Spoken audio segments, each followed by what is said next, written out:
भगवद गीता अध्याय 2 सांख्य योग। जय श्री कृष्ण। दोस्तों, जीवन तो सब जीते हैं, लेकिन इसको जीने का सही सलीका कितनों को आता है?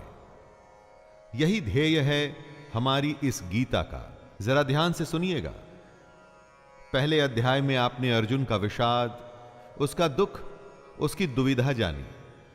अब श्री कृष्ण उसका उत्तर देंगे और इस अध्याय का नाम है सांख्य योग। इसमें अर्जुन की कायरता तथा उसके भ्रम को लेकर विश्लेषण है, उसका एनालिसिस है। दोस्तों, यहां से शुरुआत होती है उस ज्ञान की जिसके लिए भगवद गीता दुनिया का सबसे महानतम ग्रंथ और ज्ञान का भंडार माना जाता है।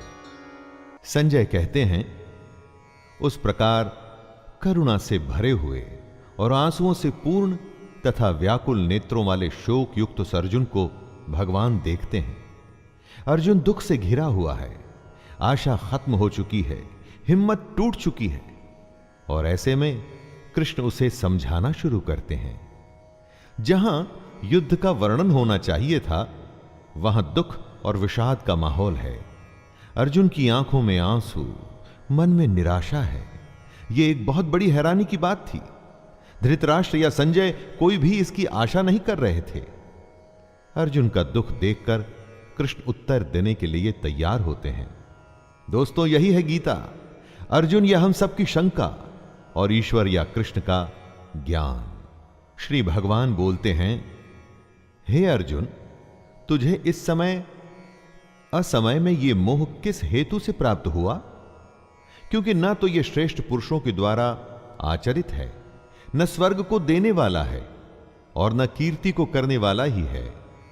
युद्ध के समय ऐसी शंका, यह तो असमय है। दोस्तों, इस तरह अपने शत्रु के प्रति मोह दिखाने का काम अर्जुन जैसे योद्धा कैसे कर सकते हैं? अपने कर्म से अगर हम मुंह मोड़कर मोह या किसी और वजह से हताश बैठ जाएं, तो वो ठीक नहीं है। इससे कभी कोई लाभ नहीं होता। कृष्ण समझा रहे हैं, हे अर्जुन, नपुंसकता को मत प्राप्त हो। अगर तू युद्ध में आया है तो युद्ध कर, ऐसे डर मत। तेरे जैसे धनुर्धर के लिए यह ठीक नहीं है, सही नहीं कि इस तरह से मन की कमजोरी दिखाओ। दोस्तों, श्री कृष्ण यहां नपुंसकता का अर्थ शक्तिहीनता, कमजोर हो जाना, युद्ध से मुंह मोड़ लेने वाली बात कर रहे हैं। यानी कि जो धर्म कहता है उसके अनुसार कर्म तो करना ही चाहिए। स्वयं को कमजोर मानकर बात को छोड़ देना यह सही नहीं है। बुरे समय में अगर हमें भी जब आशंका सताए, यही बात हमें याद रखनी चाहिए कि मन की दुर्बलता छोड़ हमें सिर्फ उस कर्म के बारे में सोचना चाहिए जो हम करने के लिए आए हैं। अर्जुन अपनी शंका के बारे में कहते हैं, हे मधुसूदन, मैं रणभूमि में किस प्रकार बाणों से भीष्म पितामह और द्रोणाचार्य के विरुद्ध लड़ूं, जिनसे मैंने सब कुछ सीखा है, जो मेरे लिए सबसे बड़े हैं, उन पर मैं कैसे बाण चला सकता हूं?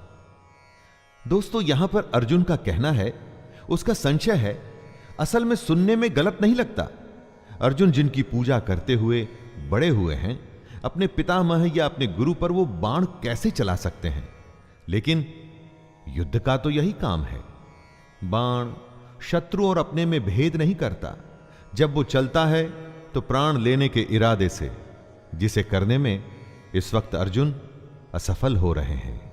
अर्जुन की दुविधा गलत नहीं लगती जब वो ऐसा कहते हैं कि इन महानुभाव गुरुजनों को न मारकर मैं इस लोक में भिक्षा का अन्न भी खाना कल्याणकारक समझता हूं। यहां पर अर्जुन कहते हैं कि इन गुरुजनों को मारकर इस दुनिया में किसी भी तरह का लाभ ले लूं, उसका क्या मतलब है? अपने इन लोगों को मारकर उससे अर्थ और भोग, धन धान्य, ऐश्वर्य, ये सब तो मैं प्राप्त कर लूंगा, परंतु ऐसे भोगों से क्या प्राप्त होगा? दोस्तों, अर्जुन ही नहीं, दुनिया में न जाने कितने लोग ऐसे होते हैं जिन्हें लगता है कि परिवार भी न छूटे और मोक्ष भी प्राप्त हो जाए, परंतु यह तो संभव नहीं।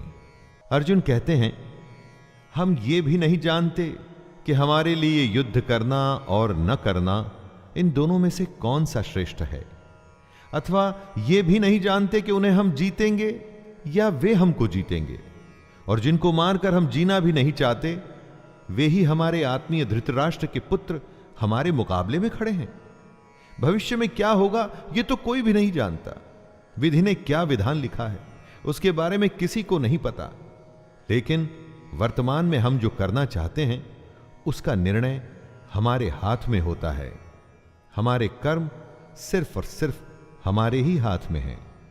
तो क्या युद्ध जीतने के लिए अपनों को मारना ठीक है? अपने कर्म को पूरा करने के लिए हमें किस सीमा तक जाना चाहिए और किस सीमा को पार करना चाहिए?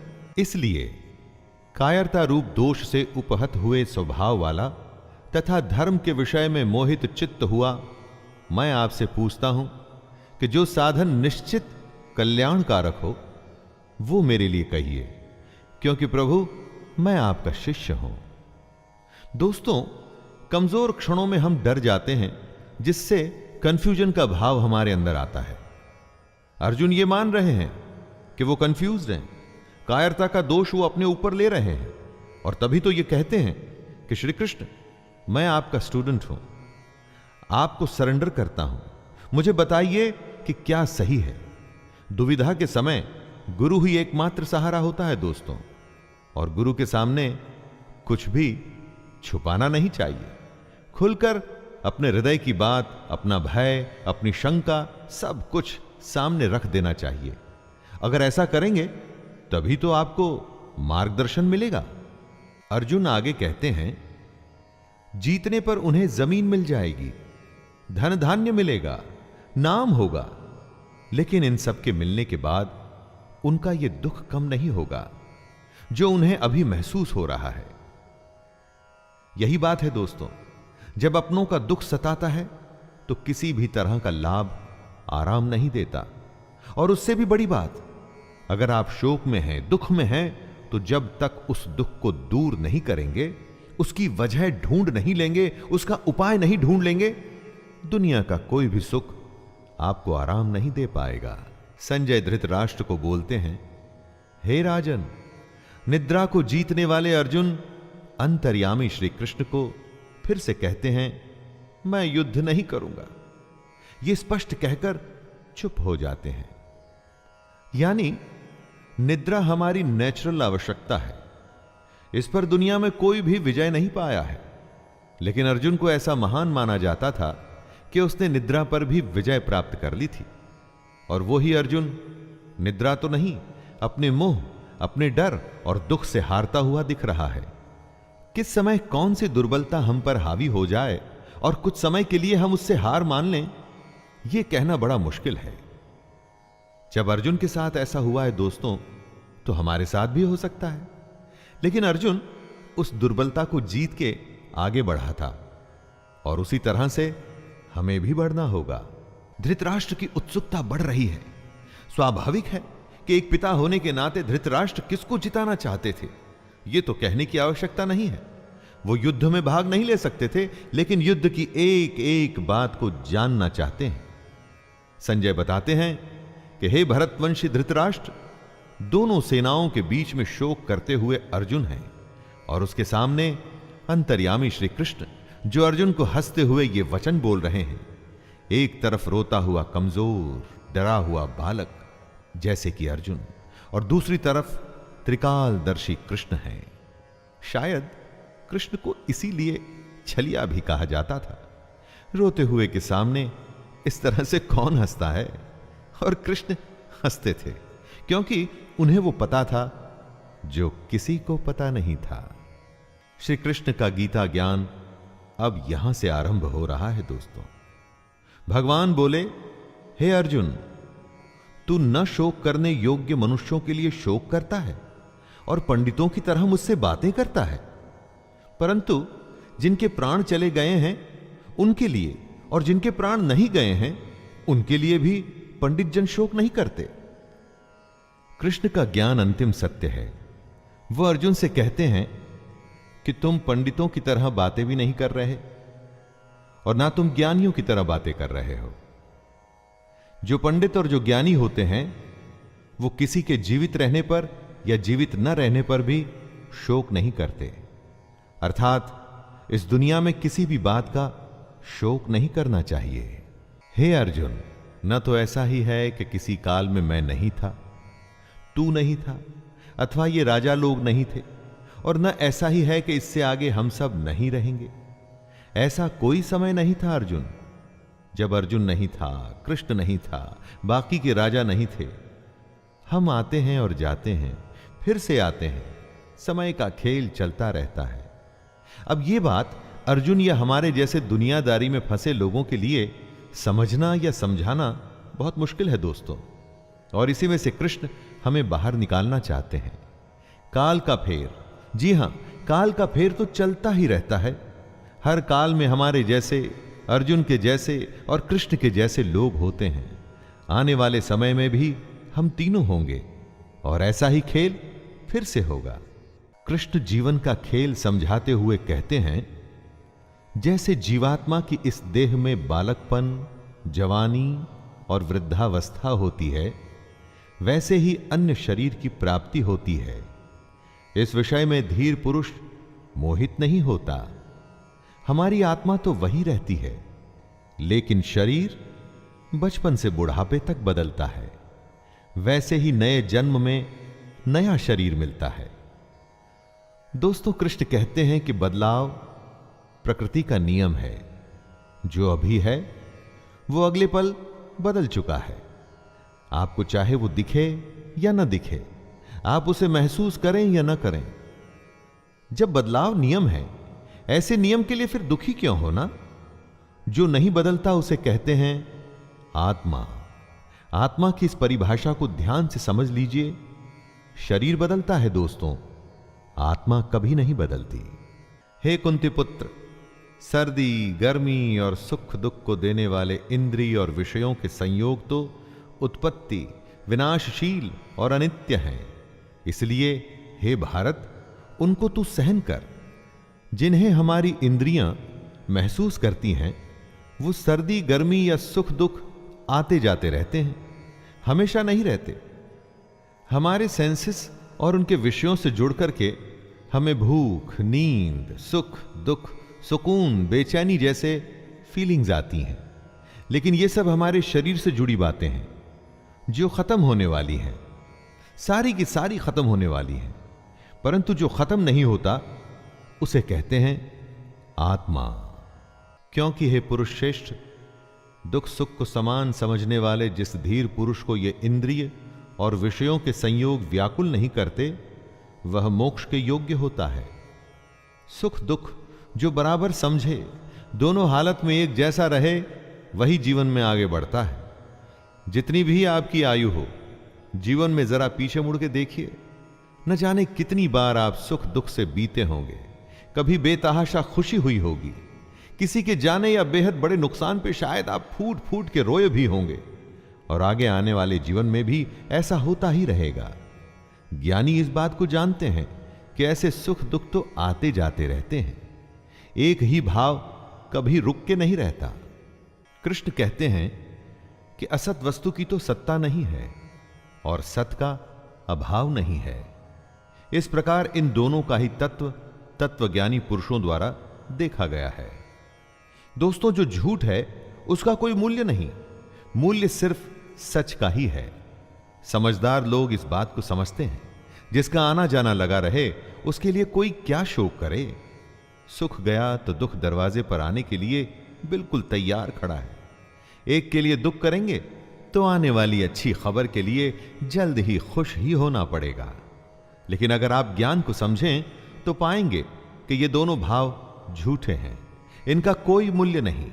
मूल्य है तो सिर्फ आत्मा का, जो निरंतर है, और सिर्फ वही सच है। नाश रहित तो तू उसको जान, जिससे ये संपूर्ण जगत दृश्य वर्ग व्याप्त है। इस अविनाशी का विनाश करने में कोई भी समर्थ नहीं है। मतलब परमानेंट सिर्फ वही है जिसमें ये पूरा जगत, पूरी दुनिया समाई हुई है, जो सबसे बड़ा सच है। बाकी सब कुछ आता जाता रहता है। सिर्फ यह सच्चाई ही हमेशा के लिए है। इस बात को समझने में डिफिकल्टी आ सकती है। ऐसा भी लग सकता है कि समझ नहीं आई, लेकिन इसको समझे बिना कोई हल भी तो नहीं है। हमारी आत्मा ही दुनिया की सबसे बड़ी सच्चाई है।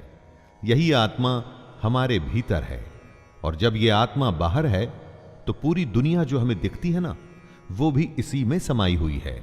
सबसे बड़ी सच्चाई है हमारी आत्मा, जो मरती नहीं।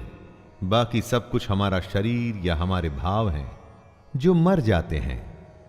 कृष्ण कहते हैं, हे भरतवंशी अर्जुन, तू युद्ध कर, क्योंकि यह आत्मा अमर है, इसका मरना संभव नहीं। इसीलिए इसे सबसे बड़ी सच्चाई कहा गया है। महापुरुष इसी ज्ञान, इसी आत्मा को समझने में अपना पूरा जीवन संन्यास में, समाधि में, ध्यान में बिता देते हैं। कृष्ण का कहना है कि शरीर नाशवान है और आत्मा अमर है, और वही सच्चाई है, तो शोक किस बात का करना। जो इस आत्मा को मारने वाला समझता है तथा जो इसको मरा हुआ मानता है, वे दोनों ही नहीं जानते सच्चाई को, क्योंकि ये आत्मा वास्तव में न तो किसी को मारती है और न किसी के द्वारा मारी जाती है। अर्थात आत्मा सिर्फ होती है, उसका होना ही सच है, बाकी कुछ नहीं। यह तो अज्ञान ही है जो हमें यह सोचने पे मजबूर करता है कि हमने किसी को मार दिया या हम मार देंगे। लोग अपने अहंकार में ऐसा समझते हैं कि वे बहुत कुछ कर सकते हैं या बहुत कुछ कर चुके हैं। यह सिर्फ उनकी नादानी है, अज्ञानता है। कृष्ण आगे समझाते हैं कि यह आत्मा किसी काल में भी न तो जन्मती है और ना ही मरती है, तथा ना यह उत्पन्न होकर फिर होने वाली ही है, क्योंकि ये तो अजन्मा, नित्य, सनातन और पुरातन है। शरीर के मारे जाने पर भी ये मरती नहीं। आत्मा हमेशा रहती है, हर काल में। बाकी सब कुछ आता है और जाता है। आत्मा कल, आज और कल हमेशा रहेगी। गीता की सबसे गंभीर बात का यह मूल है दोस्तों, जब कुछ नहीं था तो आत्मा थी, जब कुछ नहीं होगा तो भी आत्मा होगी। आत्मा को छोड़ बाकी सब बदलेगा, आएगा और जाएगा। हे पृथापुत्र अर्जुन, जो पुरुष इस आत्मा को नाश रहित, नित्य, अजन्मा और अव्यय मानता है, वह पुरुष कैसे किसको मरवाता है और कैसे किसको मारता है। जो इस बात को समझता है कि आत्मा ही सबसे बड़ा सच है, वो किसी को कैसे मार सकता है या कैसे मरवा सकता है। इस बात को समझने का मतलब है कि ब्रह्म रूपी सच को समझना, ब्रह्म को समझना। सच से अधिक हम झूठ को महत्व देते हैं, आत्मा से अधिक हम पार्थिव शरीर को। पार्थिव शरीर जो मिट्टी से बना है और अग्नि में जल के उसी में मिल जाएगा और फिर से मिट्टी हो जाएगा। महत्व हमें देना है अपनी आत्मा को, जो हमेशा थी और हमेशा रहेगी। जैसे मनुष्य पुराने वस्त्रों को त्याग कर दूसरे नए वस्त्रों को ग्रहण करता है, वैसे ही जीवात्मा पुराने शरीरों को त्याग कर दूसरे नए शरीरों को प्राप्त होता है। मतलब आत्मा को छोड़ बाकी सब कुछ बदलता है, एकदम वैसे ही जैसे हम कपड़े बदलते हैं। पुराने कपड़े के फट जाने पर, उसके धागे धागे अलग हो जाने पर उसे छोड़ दिया जाता है। वैसे ही अलग अलग कारण से जब मृत्यु होती है और शरीर रहने लायक नहीं रहता, तब आत्मा उसे छोड़कर दूसरे शरीर में चली जाती है। शरीर की आयु होती है, परंतु आत्मा की नहीं। जब देह की आयु पूरी हो जाती है तो उसकी सांसें रुक जाती हैं और आत्मा अपने एक घर को छोड़कर दूसरे घर में जाती है। इस आत्मा को शस्त्र नहीं काट सकते, इसको आग नहीं जला सकती, इसको जल नहीं गला सकता और वायु सुखा नहीं सकती। आत्मा कोई वस्तु नहीं कि कट जाए, जल जाए या सूख जाए। आत्मा के इसी स्वरूप को कृष्ण समझा रहे हैं। जैसे कपड़ा फटता है, गल जाता है, उसी तरह से आत्मा को कोई वस्तु समझना भूल होगी। उस आत्मा को अपनी इस दुनिया की किसी चीज से मत तोलिए। आत्मा किसी के भी जैसी नहीं, उसका कोई दूसरा उदाहरण संभव ही नहीं। आत्मा अपने आप में विरली और अनूठी है। ये हमसे पहले भी थी और आगे भी रहेगी। ये आत्मा अच्छेद्य है, इसे छेदा नहीं जा सकता।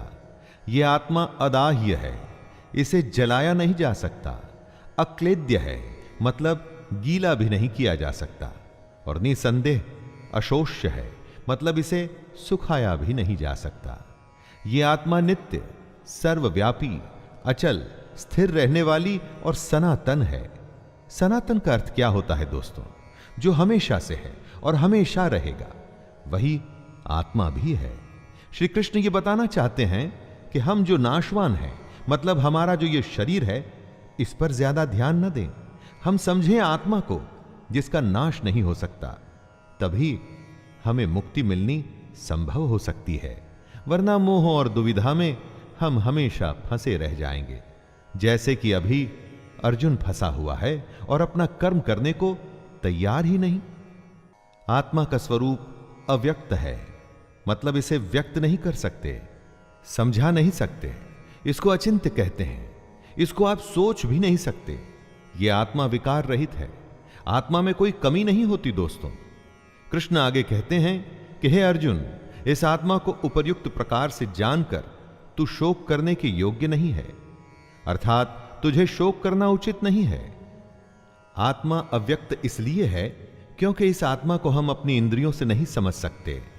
इंद्रियां इस दुनिया के लिए है और इन इंद्रियों से हम हैप्पीनेस, सैडनेस, सर्दी, गर्मी, टचिंग, खाना पीना, ऐसी भौतिक एक्टिविटीज करते हैं। आत्मा इन सब से परे है। आत्मा का यह ज्ञान कृष्ण अर्जुन को इसलिए दे रहे हैं कि वो जिनके लिए शोक कर रहा है वो व्यर्थ है। कृष्ण समझाते हैं कि हे अर्जुन, यदि तू इस आत्मा को जन्म लेने वाली तथा सदा मरने वाली मानता है, तो हे महाबाहो, तू इस प्रकार शोक करने के योग्य नहीं है। दोस्तों, अगर अर्जुन आत्मा को जन्म लेने वाला और मरने वाला समझता है, तो भी शोक करने का कोई अर्थ नहीं है। अगर अर्जुन आत्मा को शरीर की तरह ही जन्म लेने वाला और मरने वाला समझता है, तो भी युद्ध में मरने वालों के लिए शोक करने का कोई मतलब नहीं। कृष्ण कहते हैं कि हे अर्जुन, अगर तुम ये मानते हो कि जन्मे हुए की मृत्यु निश्चित है और मरे हुए का जन्म निश्चित है, तो इससे भी इस बिना उपाय वाले विषय में तुम्हें शोक करने का कोई हक नहीं है। जन्म और मृत्यु तो जुड़े हैं, एक के बाद दूसरे का होना, तो फिर शोक क्यों करना? जिसका जन्म हुआ उसका अंत तो निश्चित है, और अगर आत्मा ने जन्म लिया है तो उसका मरना भी निश्चित है। कृष्ण यहां यह कह रहे हैं कि न जाने कितनी ही बार हम उन बातों के लिए शोक करते हैं जिसका होना तय है। यह समझदारी नहीं है। जो तय है वो होगा ही, और जो होगा ही, तो उसके लिए शोक करके अपने आप को कमजोर या दुर्बल बनाने की क्या आवश्यकता है? हे अर्जुन, संपूर्ण प्राणी जन्म से पहले अप्रकट थे और मरने के बाद भी अप्रकट हो जाने वाले हैं। केवल बीच में ही प्रकट है। फिर ऐसी स्थिति में शोक क्या करना? हमारा होना, किसी का भी होना, उनके जन्म और मृत्यु के बीच में होता है, तो फिर शोक किसके लिए करना? अचानक से एक जन्म होता है, जब कोई नहीं था तो वो एक नया खिलखिलाता हुआ नया जीवन आता है, खुशियां लिए हुए, लेकिन उसके साथ ही किसी के जाने की भी तैयारी शुरू हो गई है। ऐसा तो हो नहीं सकता कि हम अच्छे को स्वीकार करें और बुरे के लिए शोक मनाते रहें। जीवन के सच को हमें मानना पड़ेगा। कोई एक महापुरुष ही इस आत्मा को आश्चर्य की भांति देखता है, और वैसे ही दूसरा कोई महापुरुष भी इसके तत्व को आश्चर्य की भांति वर्णित करता है, तथा दूसरा कोई अधिकारी पुरुष इसे आश्चर्य की भांति सुनता है, और कोई कोई तो सुनकर भी इसको नहीं जानता। यानी कि आत्मा को समझना बेहद बेहद और बेहद मुश्किल है। कुछ आत्मा के बारे में सुन के हैरान होंगे कि ऐसा कैसे हो सकता है। कोई हैरान होकर आत्मा का वर्णन करेगा, और हम में से कोई ऐसे होंगे जो सुन के इस बात को समझ नहीं पाएंगे। बात को समझिए, कितनी ही बार लोग ज्ञान की बातें सुनते हैं और थोड़ी ही देर में वापस अपनी मोह माया की दुनिया में लग जाते हैं। दोस्तों, उसी मोह माया से तो निकलना है अगर आप आत्मा को समझना चाहते हैं। हे अर्जुन, यह आत्मा सबके शरीर में सदा ही अवध्य है। इस कारण संपूर्ण प्राणियों के लिए तू शोक करने के योग्य नहीं है। अवध्य यानी आत्मा का वध करना संभव नहीं है। जब आत्मा को कोई मार ही नहीं सकता और आत्मा ही एक सच है, तो तू शोक किसके लिए कर रहा है? दोस्तों, सबसे बड़ी बात जो सामने आती है वो ये कि इस आत्मा को समझें कैसे। इसको समझना ही मोक्ष की प्राप्ति है। कृष्ण अर्जुन को याद दिलाते हैं कि अपने धर्म को देखकर भी तू भय करने योग्य नहीं है, अर्थात तुझे भय नहीं करना चाहिए, क्योंकि क्षत्रिय के लिए धर्मयुक्त युद्ध से बढ़कर दूसरा कोई कल्याणकारी कर्तव्य नहीं है। दोस्तों, कृष्ण कहते हैं कि अगर हमने किसी काम को करने का निर्णय ले लिया है तो फिर उससे डरना नहीं चाहिए। पूरे तन मन से बस उस काम को, उस युद्ध को करने में लग जाना चाहिए।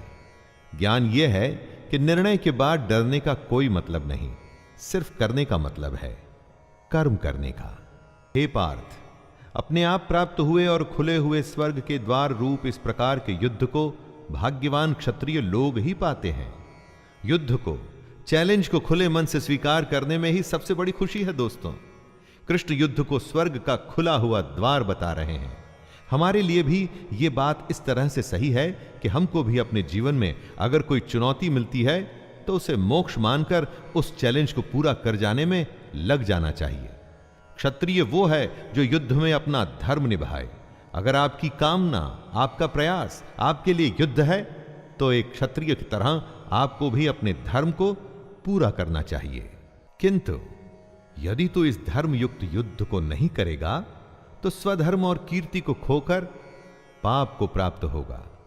कृष्ण चेतावनी देते हैं कि अगर हमने चैलेंज को, युद्ध को स्वीकार नहीं किया तो फिर उसके बदले में सिर्फ पाप मिलेगा। हमारा स्वभाव हम में युद्ध करने की क्षमता, शक्ति को पैदा करता है, और अगर हमारा स्वभाव हमें युद्ध से दूर लेके जा रहा है तो मतलब हम अपने धर्म से दूर हो रहे हैं और पाप के भागी हो रहे हैं।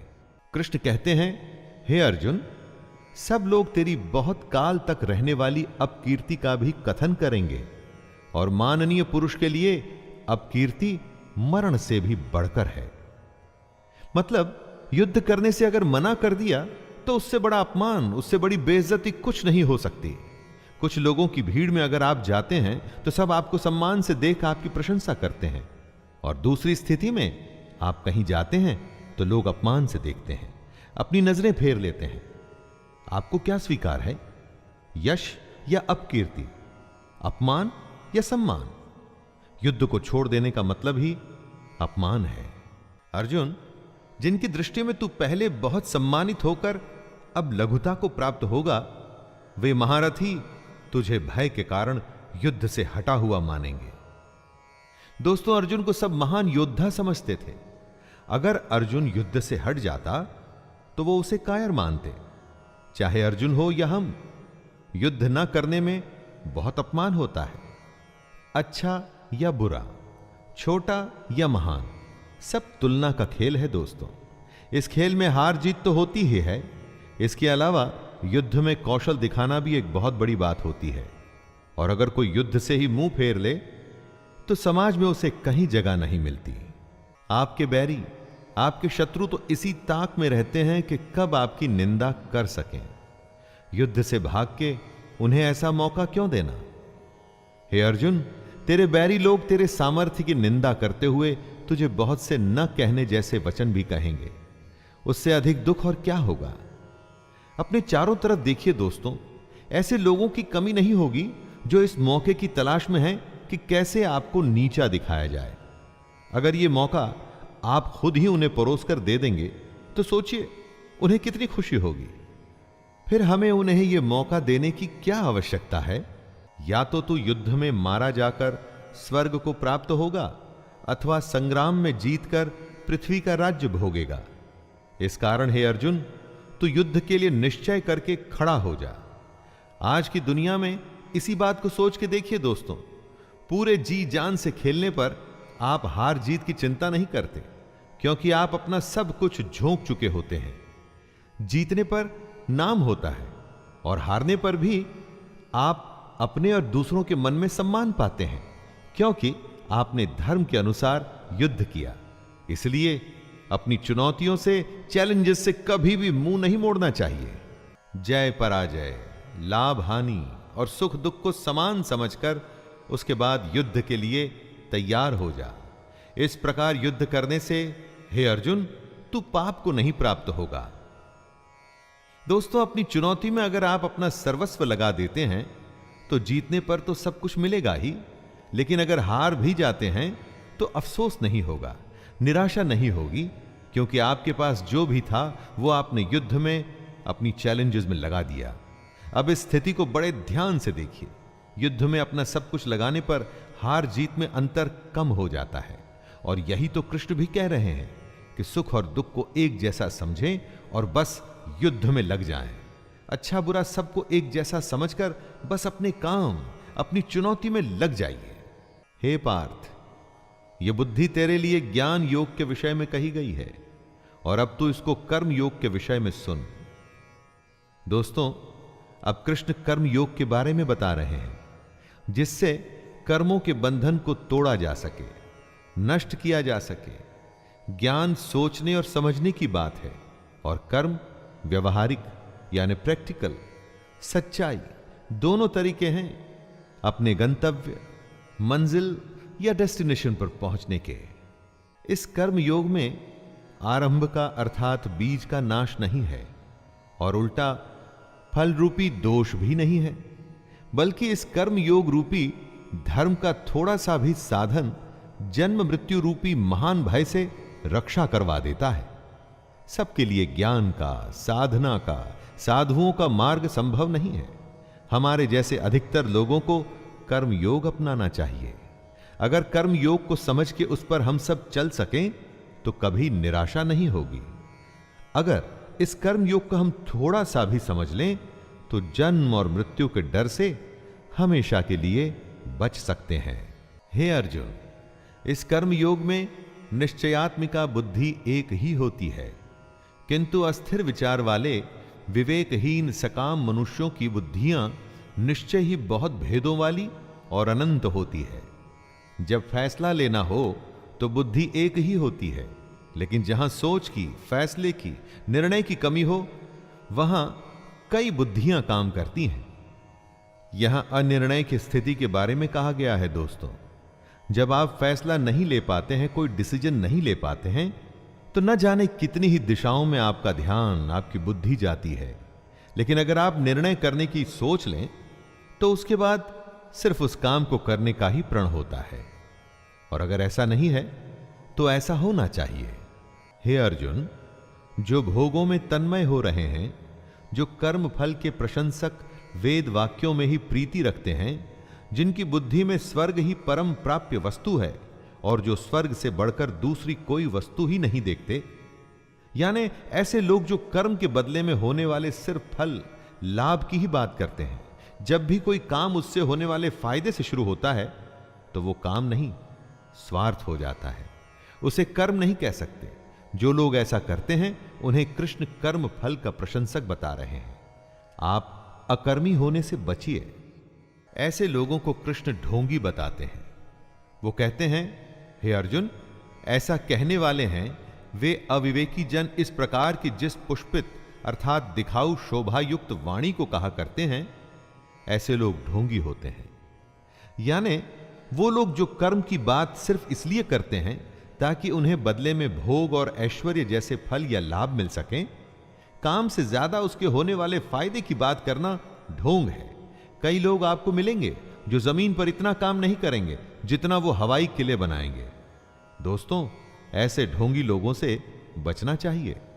जो कर्म की बातें सिर्फ भोग और ऐश्वर्य के लिए करते हैं, जिनका ध्येय सिर्फ भोग और ऐश्वर्य है, उन पुरुषों की परमात्मा में निश्चयात्मिका बुद्धि नहीं होती। यानी ऐसे लोगों का ध्येय स्वार्थ होता है, फायदा होता है। भगवान या अपने काम में सच्ची लगन नहीं होती। ऐसे लोगों की संगत से बचना चाहिए। इनकी पहचान होती है इनके नेगेटिव रवैये से। इनकी बातों से आप समझ जाएंगे कि काम में इनकी कोई रुचि नहीं, बस उस काम का फल भोगने में इनको बहुत रुचि है। हे अर्जुन, वेदों के कर्म कांड हमारी प्रकृति के 3 गुणों से जुड़े हैं।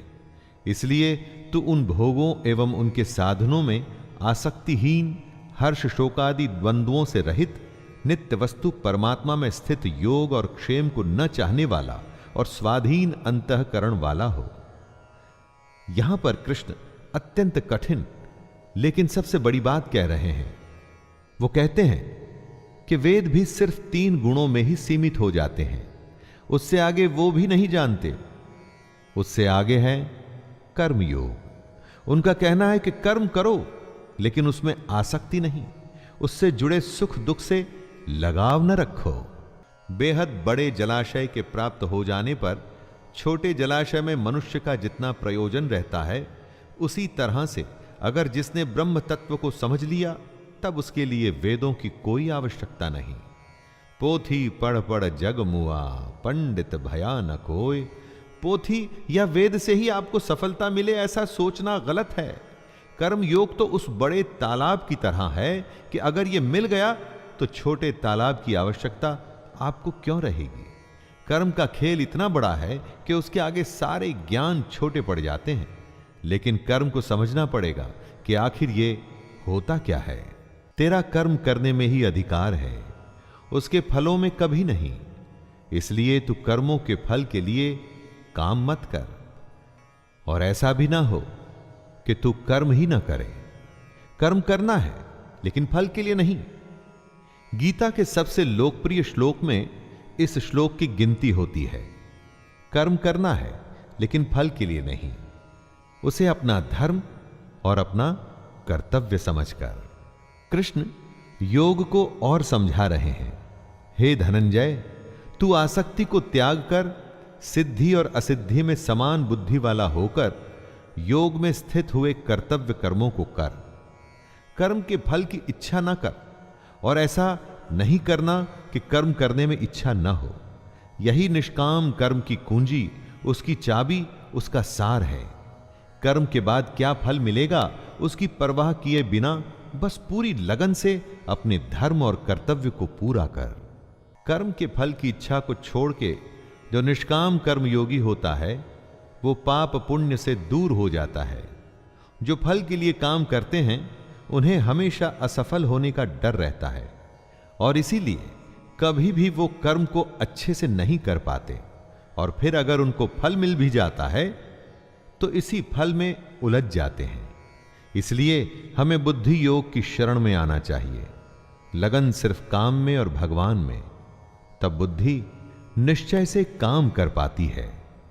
बुद्धि योग की शरण में आने से बिना फल के काम करने वाला इसी दुनिया में पाप पुण्य से मुक्त हो जाता है।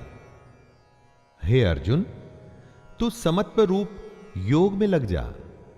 मतलब अच्छा हो बुरा हो, सुख हो या दुख हो, सभी में एक ही तरीके से समभाव से तू बस अपना कर्म, अपना कर्तव्य करता रहे। आम इंसान कर्म करके उसके फल को प्राप्त कर खुश होता है, और उसके बाद दूसरे फल के लालच में फिर से नए कर्म में लग जाता है। इसमें फल के बारे में सोचना ही प्रधान है, और यही गलत बात है। अगर आप अपनी सारी शक्ति, क्षमता और इच्छा सिर्फ कर्म में लगाएं और फल को भूल जाएं, तो क्या होगा? आपका ध्यान कर्म में रहेगा, आप उस कर्म में बेहतर होंगे, आपकी तरक्की होगी। और रही बात फल की, तो सोच के देखिए, अगर आपने कर्म किया है तो आखिर फल जाएगा कहां? कर्म के फल का मोह हो या रिश्तों का मोह, धन या ऐश्वर्य का मोह, यही मोह हमें फंसाता है। जब बुद्धि मोह के दलदल से निकल जाती है तब परमात्मा के पास आने की राह निकल आती है। रिश्ते, धन, ऐश्वर्य बुरे नहीं, उनसे मोह बुरा है, क्योंकि जब आपका लगाव इन वस्तुओं से हो जाता है तो सोचने की शक्ति कम हो जाती है, बुद्धि ठीक से काम नहीं करती, फैसले गलत हो जाते हैं। इसलिए इस मोह को बुरा बताया गया है। धृतराष्ट्र के पुत्र मोह से ही पूरा महाभारत हुआ। युधिष्ठिर के द्यूत या जुए के मोह में उनका पूरा राज्य चला गया था। दोस्तों, ये उस समय की ही बात नहीं है।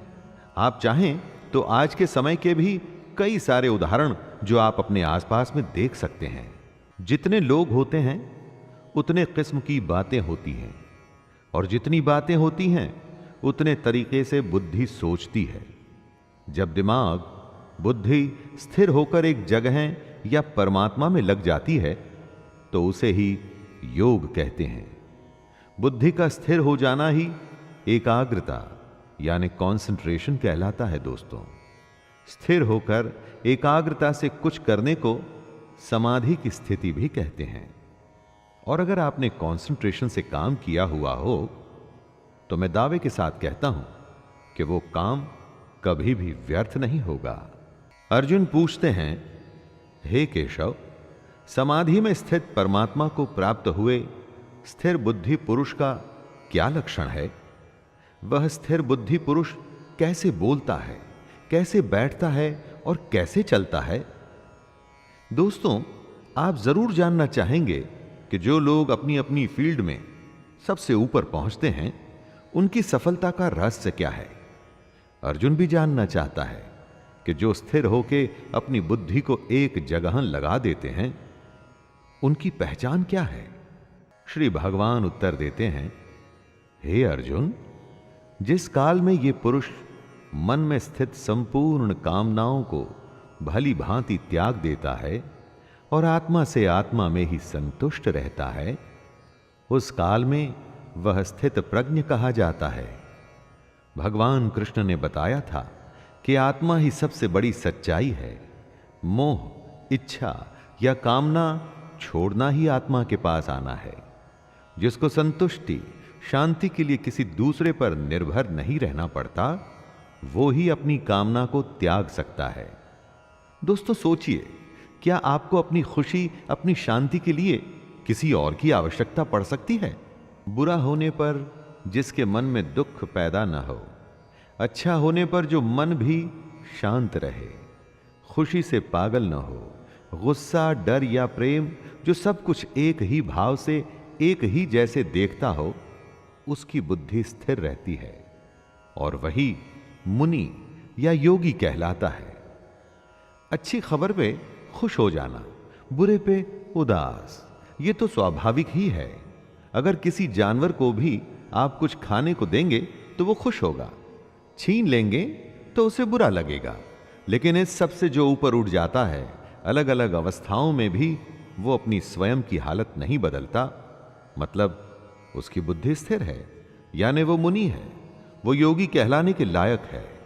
जिसमें लगाव नहीं है, शुभ हो या अशुभ, अच्छा या बुरा, जो दोनों को एक जैसे देखता है, वही अपनी बुद्धि को स्थिर रखता है।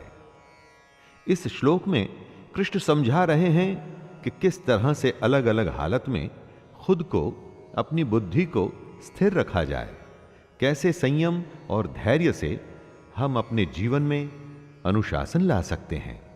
वरना चारों तरफ या तो दुख की हाहाकार होगी या खुशी से लोग झूम रहे होंगे। कछुआ जिस तरह से सब ओर से अपने अंगों को समेट लेता है, वैसे ही जब पुरुष इंद्रियों के विषयों से इंद्रियों को सब प्रकार से हटा लेता है, तब उसकी बुद्धि स्थिर होती है। यानी दुनिया में रहकर भी दुनियादारी से बचना ही बुद्धि को स्थिर करना है। अगर किसी के सामने आप बहुत ही स्वादिष्ट खाना रखें तो क्या वो खुद को रोक पाएगा? किसी के सामने आप महंगे आभूषण या डिजिटल गैजेट्स रखें तो क्या वो स्वयं पर कंट्रोल कर सकेगा? ना, ये संभव नहीं है दोस्तों। इसको जो संभव कर दे उसी की बुद्धि स्थिर होती है। आप स्वयं पर आजमा के देखिए, अगर दुनिया की वस्तुएं आपको लुभा नहीं पाती तो आप अपनी बुद्धि को नियंत्रण में ले आएंगे। संभव है कि हम दुनिया के विषयों में रुचि न लें, इससे हम दुनिया से दूर तो हो जाएंगे, लेकिन दुनिया के प्रति उनकी आसक्ति नहीं जाती। कहने का मतलब है कि मन की इच्छा को खत्म करना है, आसक्ति खत्म करनी है। अगर ऐसा करना है तो ही बुद्धि स्थिर होगी। कृष्ण कह रहे हैं कि मान लीजिए आप दुनिया की वस्तुओं को ना भी बोल देते हैं, तो क्या आपका मन उन्हीं में लगा हुआ है? आसक्ति, इच्छा खत्म करनी है, तभी तो मोह खत्म होगा। मन के लगाव को ही मोह कहते हैं। हे अर्जुन, आसक्ति का नाश न होने के कारण ये प्रमथन स्वभाव वाली इंद्रियां प्रयास करते हुए बुद्धिमान पुरुष के मन को भी बलपूर्वक हर लेती हैं। कृष्ण समझा रहे हैं कि जहां आप अपनी इच्छा या अपनी आसक्ति खत्म नहीं करते, वहां इंद्रियां आपको अपने वश में कर लेती हैं। सोचिए, कितनी ही बार ऐसा होता है कि सुख दुख आपके वश में नहीं, आप सुख दुख के वश में हो जाते हैं। कभी हंसी नहीं रुकती तो कभी रोना नहीं, कभी भूख नहीं रुकती तो कभी नींद, और कभी काम वासना भी नहीं रुकती। इंद्रियों को वश में करके भगवान को ध्यान में रख जो बैठता है, अपने कर्म अपने कर्तव्य में जो ध्यान लगाता है, उसी की बुद्धि स्थिर हो जाती है। वो ईश्वर अपने लक्ष्य के समीप हो जाता है। दोस्तों, अगली बार आप कुछ भी करें ना, तो ये देखिएगा कि वो काम आपकी इंद्रियां आपसे करवा रही हैं या आपका कर्म वो करवा रहा है। आप खुद ही समझ जाएंगे कि श्री कृष्ण क्या कहना चाहते हैं। इंद्रियों के वश में ना होकर उन्हें अपने वश में करने पर ही आप अपनी बुद्धि को स्थिर कर पाएंगे। विषयों के बारे में अर्थात इच्छाओं के बारे में सोचते रहने से उसमें आसक्ति हो जाती है, और आसक्ति से उन विषयों की कामना उत्पन्न होती है, और जब वो कामना पूरी नहीं होती तो क्रोध उत्पन्न होता है। जिस तरह ज्यादा खाने से भूख बढ़ती है, ज्यादा सोने से नींद बढ़ती है, उसी तरह से जब आप अपनी इच्छाओं के बारे में सोचते रहते हैं तो बस उसी में फंस के रह जाते हैं, और उसे ही आसक्ति कहते हैं। आसक्ति के बढ़ने को कामना कहते हैं, और कामना के पूरा न होने पर गुस्सा आता है, और तब आप अपनी समझ खो देते हैं, यानी सोचने की शक्ति कम हो जाती है। मूढ़ भाव से स्मृति में भ्रम हो जाता है। जब सोच नहीं सकते तो याद भी नहीं रख सकते। स्मृति में भ्रम हो जाने से बुद्धि अर्थात ज्ञान शक्ति का नाश हो जाता है। जब याद नहीं रख पाएंगे तो ज्ञान किसी काम नहीं आएगा, बुद्धि बेकार हो जाएगी, और बुद्धि का नाश हो जाने से पुरुष अपनी स्थिति से गिर जाता है। जो अपनी इच्छाओं को, अपनी आसक्तियों को अपने नियंत्रण अर्थात कंट्रोल में रख पाते हैं, दोस्ती शत्रुता, गुस्से या प्यार के बिना अपनी इंद्रियों को भटकने नहीं देते, वो अंतःकरण की प्रसन्नता को प्राप्त होते हैं। ऐसे लोगों को बाहरी नहीं, हार्दिक और अंदरूनी प्रसन्नता होती है। आनंद, खुशी, शांति कहीं बाहर नहीं होती दोस्तों, वो तो हमारे अंदर होती है, और हम उसे ढूंढते बाहर हैं। इसलिए ऐसा कहा गया है कि मोह को कहां ढूंढे रे बंदे, मैं तो तेरे पास। अंतःकरण की प्रसन्नता होने पर, अंदर से प्रसन्न होने पर दुख खत्म हो जाते हैं, और ऐसे प्रसन्न चित्त कर्म योगी की बुद्धि शीघ्र ही सब ओर से हटकर एक परमात्मा में ही भली भांति स्थिर हो जाती है। दोस्तों, आप अपने लक्ष्य के बारे में सोचिए, प्रयास करिए कि उसे सबसे अच्छा, पूरी दुनिया में दी बेस्ट, सबसे श्रेष्ठ उसे कैसे कर सकते हैं, और उसे पूरा करने में लग जाइए। फल का मत सोचिए कि लक्ष्य पूरा होगा कि नहीं, बस उसे करते रहिए, और फिर देखिए कैसी मानसिक शांति और सुकून मिलता है आपको। जो पुरुष अपने मन या अपनी इंद्रियों को नहीं जीत पाते, उनमें निश्चयात्मिका बुद्धि नहीं होती। यानी कि वो स्पष्ट और सटीक निर्णय नहीं ले पाते। ऐसे मनुष्य के अंतःकरण में भावना भी नहीं होती। भावनाहीन मनुष्य को शांति नहीं मिलती, और शांति रहित मनुष्य को सुख कैसे मिल सकता है? बीमार आदमी क्या अच्छा खाना और क्या बुरा खाना, उसे कुछ अच्छा नहीं लगता। जो अंदर होता है वो बाहर आता ही है। जब आपके अंदर शांति नहीं होगी तो आप आनंद कभी भी प्राप्त नहीं कर पाएंगे। जैसे जल में चलने वाली नाव को वायु हर लेती है, जैसे हवा पानी में चलती हुई नाव की दिशा बदल देती है, वैसे ही विषयों में विचरती हुई इंद्रियों में से मन जिस इंद्रिय के साथ रहता है, वह एक ही इंद्रिय इस अयुक्त पुरुष की बुद्धि को हर लेती है। अगर वो क्रोध में है तो और कुछ भी नहीं सोच पाएगा, और अगर प्रेम में है तो उसे किसी बात की सुध भी नहीं रहेगी। जिस भी इंद्रिय के वश में होगा उसे उसके अलावा कुछ भी समझ नहीं आएगा। इन इंद्रियों के नियंत्रण से निकल के इनको आपके नियंत्रण में रखिए दोस्तों, फिर देखिए आपके लिए क्या संभव है। सब कुछ संभव हो जाएगा। हे महाबाहो, जिस पुरुष की इंद्रियां इंद्रियों के विषयों में सब प्रकार निग्रह की हुई हैं, उसी की बुद्धि स्थिर है। यानी जिस पुरुष ने अपनी इंद्रियों और उनसे होने वाली इच्छाओं पर पूरी तरह से रोक लगा रखी है, उसी की बुद्धि स्थिर है।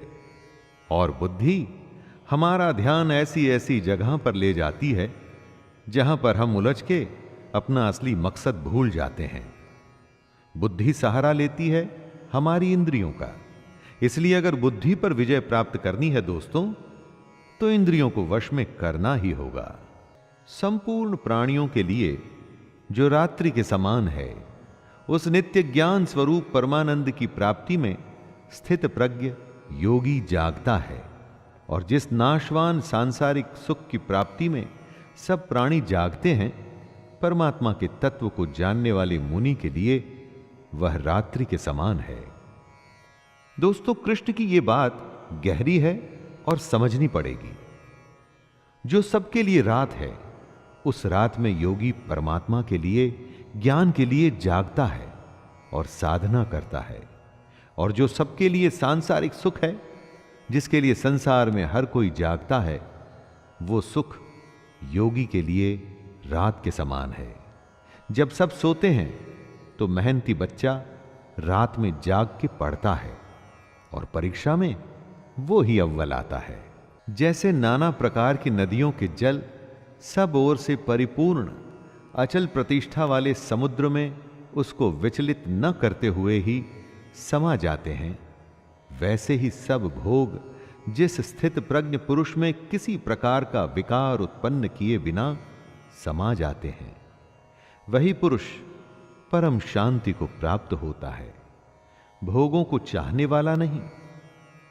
नदियां समुद्र को विचलित अर्थात उसे डिस्टर्ब नहीं करती, उसी तरह से स्थिर बुद्धि वाले पुरुष में सारी इच्छाएं, सारे भोग समा जाते हैं और उसे विचलित नहीं करते। कई बार किसी के कहने पर आपको बुरा लगता है और आप अपना आपा खो देते हैं। इसका मतलब आपका अपने ऊपर नियंत्रण नहीं है। ऐसा समुद्र बनिए जिसमें कोई भी नदी, किसी भी तरह की गाली या कोई कमेंट आपको कभी भी विचलित न कर पाए।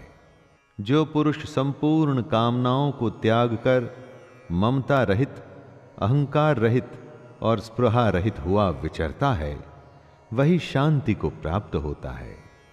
अर्थात वो शांति को प्राप्त है। कामना का, इच्छा का त्याग करना है, उससे मोह नहीं रखना है, घमंड नहीं करना है, दुनिया में रहकर भी दुनिया से अलग रहना है। ऐसे ही इंसान को शांति प्राप्त होती है। कामयाब वही होता है जो परेशान हुए बिना अपनी धुन में, अपने काम में लगा रहता है। सफलता उसी के ही पांव चूमती है। हे अर्जुन, ये ब्रह्म को प्राप्त हुए पुरुष की स्थिति है। इसको प्राप्त होकर योगी कभी मोहित नहीं होता और अंतकाल में भी इस ब्रह्म स्थिति में स्थित होकर ब्रह्मानंद को प्राप्त हो जाता है।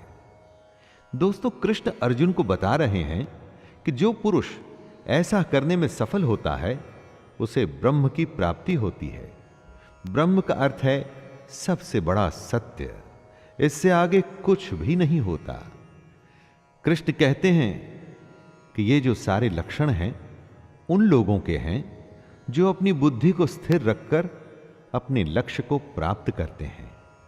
स्वाभाविक है कि अगर इन बातों को हम भी अपने जीवन में उतार लें तो हम भी अपने लक्ष्य से कभी दूर नहीं रहेंगे।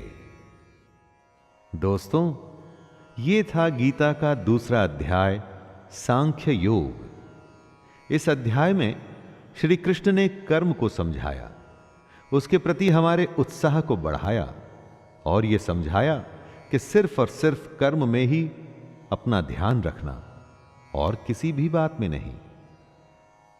अध्याय 3, कर्म योग।